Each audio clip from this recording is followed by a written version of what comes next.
John Bradshaw from It Is Written is with us here today to share a devotional thought.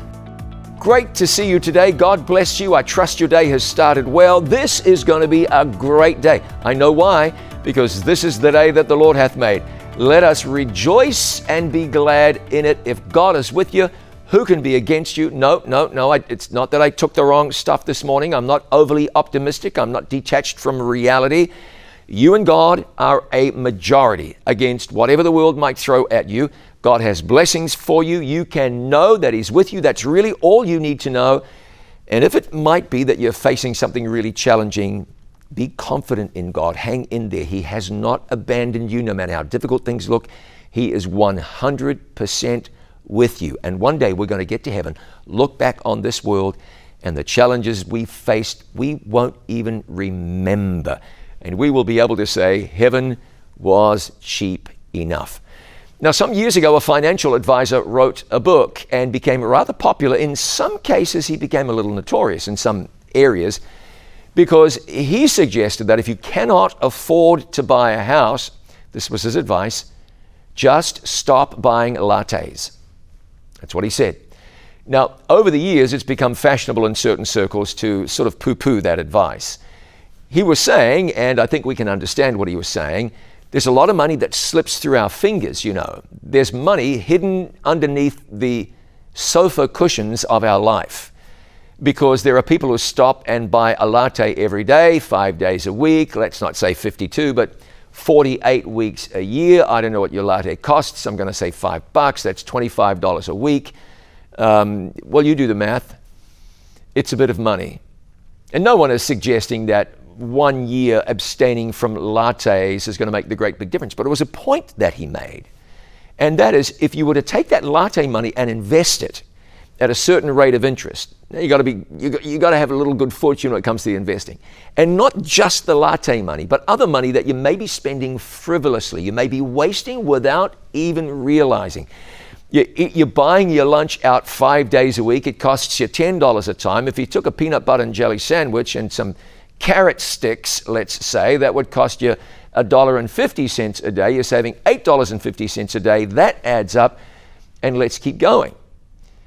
So his point is, instead of letting money run through your fingers like water, if you just button down or buckle down in some certain areas and repurpose that money and invest that money and use that money wisely, his suggestion is that if you gather up the bits that you're wasting away, you could put it to good use and buy a house.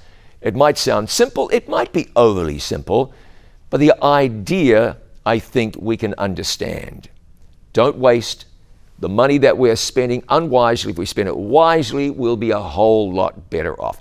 Whether you subscribe to that financial point of view or not is not really my point or my concern, but this is. There are a lot of people who are too busy to pray. They are too busy to read their Bible. They're way too busy to go to church because their lives, you understand, are just so busy.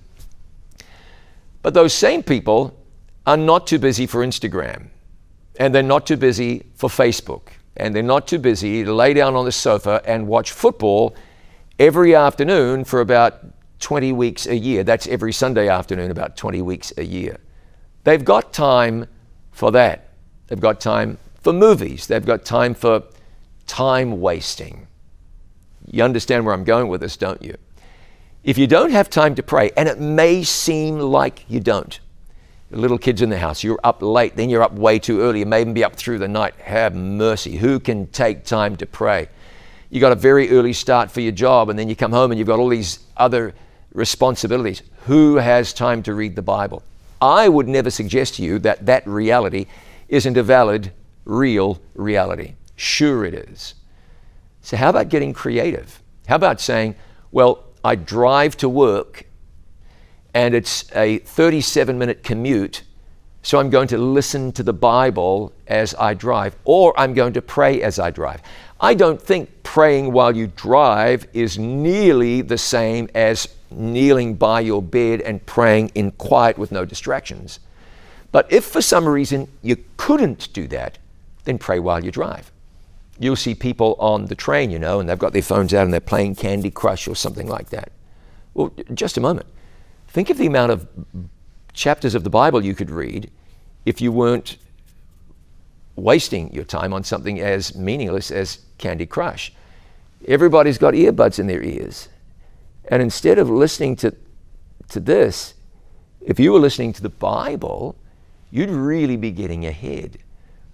So you see, there are times in our day that we can pray, and there are times in our day that we can read the Bible.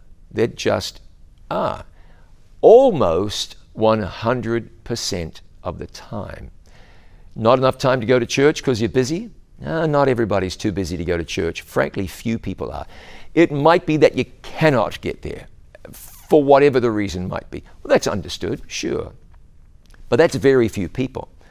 Those who don't go to church usually don't go to church because they won't go to church. It might be that you've just got to rejigger your schedule a little bit. You got to rearrange things in your life, and you'll find time to get to church or to the midweek Bible study at church. That's a fabulous time for fellowship and study and focus and for church unity. How many people go? Not many. On the one hand, sometimes it's because it's not terribly exciting, but on the other hand, it's because we just don't make the time. And by the way, church doesn't have to be exciting. What if you stopped buying lattes and started putting that money to good use? What if you looked at your life and you said, you know what, I can take this time and I can take that time, and you may not have time to dedicate to joining some kind of church outreach and doing that specifically, but you may have time to make your workplace a mission field where appropriate. You may have time to remember when you're at the gym that you're there to really let your light shine and share Jesus with somebody. It may be that as you develop a relationship with the FedEx driver that you have an opportunity to share with her or him your faith in some meaningful way. Is there time for God in your life? The answer is if you want there to be. And it might be that this is the time to make a decision to give back to the devil some of those even good things that he's brought into your life that distract you. You see, back in the good old days, there were frequently times when there was just nothing on TV to watch. Not anymore, because there's a million channels and you can receive your content in 1,000 different ways. We don't have downtime like we used to. It used to be that people would go to bed early because it was dark. And how long can you keep the candle burning? Now, of course, we can stay up with our amusements and our bright lights and lots of things to do until, well, there's no limit. Is there time? Sure, there's time. Jesus in John 6 and verse 12 had just fed the 5,000, and he said, gather up the fragments so that nothing is lost. That's what Jesus said. How about you start gathering up the fragments of time in your life and apportioning some of that time to your faith in God, to your faith walk, to serving God, and to serving others. When we gather up those fragments, we'll find that really there is adequate time for your faith in God. Have a great day today. God bless you.